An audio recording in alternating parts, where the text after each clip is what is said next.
প্রিয় দর্শক, আজকে আমি তাসলিমা নামের অর্থ নিয়ে হাজির হয়েছি। তাহলে চলুন ভিডিওটি শুরু করা যাক। তাসলিমা নামটি কি ইসলামিক নাম? তাসলিমা নামটি ইসলামিক নাম হিসেবে পরিচিত এবং এটি মুসলিম সমাজে ব্যবহৃত হয়। 2. তাসলিমা নামের বাংলা অর্থ কি?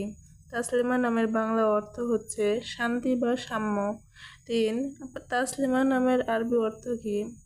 আরবি ভাষায় তাসলিমা শব্দের অর্থ স্বাগত বা শান্তিপূর্ণ। 4. তাসলিমা নামের উৎপত্তি কোথা থেকে?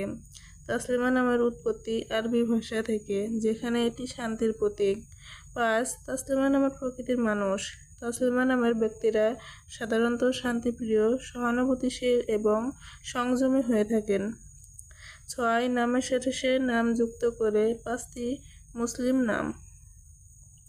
1. তাসলিমা সুলতানা। 2. তাসলিমা রহমান। 3. তাসলিমা বেগম। 4. তাসলিমা ফাতেমা। 5. তাসলিমা খাতুন।